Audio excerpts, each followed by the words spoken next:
அமித்ஷா அவர்கள், திரு மோடி அவர்கள் ஒரு தூய அரசியலை கொடுப்பார்கள் என்கின்ற நம்பிக்கையோடு தான் நான் பாரதிய ஜனதா கட்சியில் இணைந்து பயணம் செய்து கொண்டிருக்கின்றேன். இல்லாட்டி வேலையை விட்டுட்டு வர வேண்டிய அவசியம் இல்லை, கட்சியில தொண்டனாக இருக்க வேண்டிய அவசியம் இல்லை. அதற்கு இன்னும் காலம் இருக்கிறது. அந்த காலத்துக்குள்ள நிச்சயமாக தமிழ்நாட்டில் ஒரு நல்ல அரசியலை கொடுப்பதற்கான ஒரு கூட்டணி அமையும் என்கின்ற முழு நம்பிக்கையோடு ஒரு தொண்டனாக என் வேலையை நான் செய்யறேன்.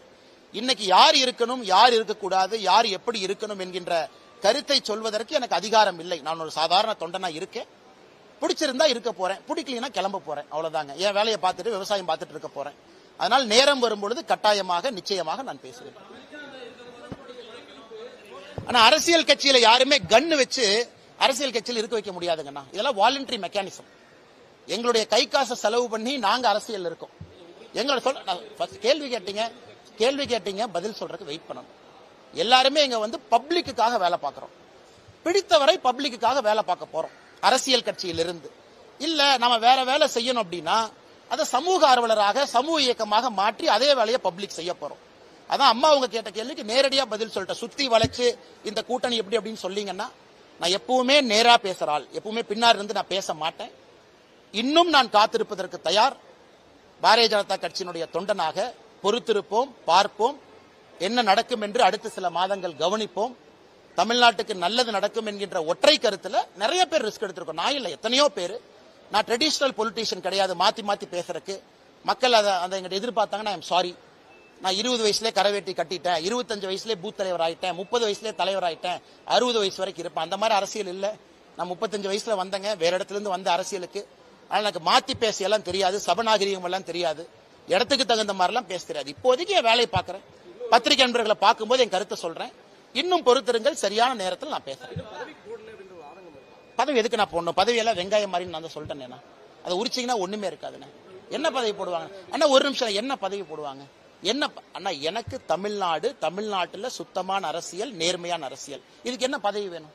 மகாத்மா காந்தி என பல பதவியில இருந்தார். 1921 ஒரே வருஷம் அகில இந்திய காங்கிரஸ் கட்சியினுடைய தலைவரா ஒரே வருஷம் இருந்தார். பதவி இருந்தா தான் வேலை செய்ய முடியுமானே? பதவிங்கிறத நான் வண்டியில கொடி மாட்டிக்கிட்டு கரவேட்டி கட்டிக்கிட்டு பதவி கொடுத்துட்டான் லெட்டர் பேட் போடுறக்கா? அந்த மாதிரி ஆட்கள் நான் கிடையாது. நான் பதவியில் இருந்த பொழுதே சொன்னது பதவிங்கிறது வெங்காயம் மாதிரி தான். இன்னைக்கு அதான் சொல்ல போறேன். என்னை பொறுத்தவரை சுத்தமான நேர்மையான, ஏன்னா உங்களுக்கு காலம் போயிட்டு இருக்கு, எனக்கு காலம் போயிட்டு இருக்கு. இன்னும் 10 வருஷம் போனச்சா தடி வச்சுதான் நீங்கள் நான் நடக்கணும். வயது இருக்கும் பொழுது, நரம்பு சரியாக இருக்கும் பொழுது அதெல்லாம் பேச முடியும். 60 வயசு இந்த மாதிரிலாம் நான் பேசிட்டு இருக்க முடியாது. கே நேரு ஊழல் பண்ணாரு, இவங்க ஊழல் பண்ணாரு, இல்ல லாரி வச்சு ஏத்திடுவானுங்க. அதனால இப்போதைக்கு அதை பேசுறேன். மாற்றம் நடக்கும் என்று நம்புகின்றேன். அதற்காக காத்திருப்பதற்கு தயாராகவும் இருக்கின்றேன். என்ன நடக்கும் பார்ப்போம்.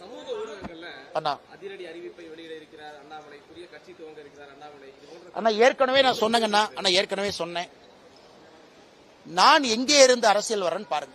முதல் தலைமுறை, என்னுடைய குடும்பம் விவசாயி, எந்த பேக்கப்பும் இல்லை. ஒரு தனி கட்சியெல்லாம் தொடங்கி நடத்த முடியும்னு நினைக்கிறீங்களா? அதனால் எனக்கு என்னுடைய உயரம் தெரியும். எனக்கு பாரத பிரதமர் நரேந்திர மோடி அவர்கள் மீது நான் வைத்திருக்கக்கூடிய நம்பிக்கை இம்மி அளவு கூட குறையாது, குறையவில்லை. எப்படி பயணம் செய்ய வேண்டும் என்று எனக்கு தெரியும். ஆனால் நான் இன்னைக்கு ஒரு முதல் தலைமுறை அரசியல்வாதியாக, விவசாயியாக நான் மாற்றத்திற்காக தொடர்ந்து போராடுறேன். சில நேரம் என்னுடைய மனசாட்சிக்கு எதிராகவும் நான் பேசுறேன். மனசாட்சி ஒன்னு சொல்லுது, வாய் ஒன்னு சொல்றேன். காரணம் தலைவர்கள் சொல்றாங்க. தலைவர்களுக்காக, சபை மரியாதைக்காக, சபை நாகரிகத்துக்காக சில இடத்துல பேச வேண்டி இருக்கு. இருந்தும் சில விஷயத்தை பொறுத்துக் கொள்ள முடியாது. பொறுத்திருந்து பார்ப்போம், நல்லது நடக்கும். அண்ணே சரியான நேரத்தில் பேசுறேன்னே. ஏன்னா நீங்க நான் சொல்லிட்டேனாவே நீங்க கவனித்துக்குவீங்க. இல்லாட்டி நான் தான் 3 பேர்த்த சேர்த்துனா அது ஒரு 4 பேர் எழுதுவான். நீங்க பசும்பொன் போலியா அவங்க 3 பேர் போனாங்களே பின்னாடி இருந்து இயக்குனீங்களான்னு எழுதுவாங்க. அதனால் என்னுடைய பொறுமைக்கும் ஒரு எல்லை தான். ஏன்னா நான் பேச ஆரம்பிச்சேன்னா பல விஷயங்கள் பேசிடுவேன். ஆனா நான் பேசக்கூடாது. அதனால் எதுக்கு இந்த கருத்தை நான் தெளிவா சொல்லிட்டேன்னா, ஊகத்திற்கு இடம் கொடுக்க வேண்டாம் என்பதற்காக சொல்லிட்டேன். நானும் எதற்கும் பொறுப்பில்லை, அதாக தானாக நடக்கிறது.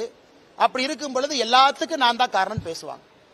இன்னைக்கு நான் அதிமுகவை பத்தி பேசாம இருக்கேன். ஆனா அதிமுக இருக்கக்கூடிய எத்தனையோ தலைவர்கள் இன்னைக்கு என்னை திட்டிட்டு தான் இருக்காங்க. ஆனாலும் அமித்ஷாஜி அவர்கள் நான் கொடுத்த வார்த்தைக்காக கட்டுப்பட்டு நிற்கிறேன். திரும்ப எனக்கு பேசுறதுக்கு எவ்வளவு நேரம் ஆகும்? 2 நிமிஷம் போதுமே. நான் கொடுத்த வார்த்தைக்காக அமைதியாக இருக்கின்றேன். ஒரு வார்த்தையை கொடுத்திருக்கேன், அதுக்காக அமைதியா இருக்கணும். ஆனால் என்னை பொறுத்தவரை எல்லோருக்குமே ஒரு லட்சுமண் ரேகா இருக்கு, எல்லோருக்குமே ஒரு எல்லை இருக்கு. அந்த எல்லையை கடக்க கூடாது என்று இருக்கின்றேன். காலம் வரும்போது நான் பேசுறேன்.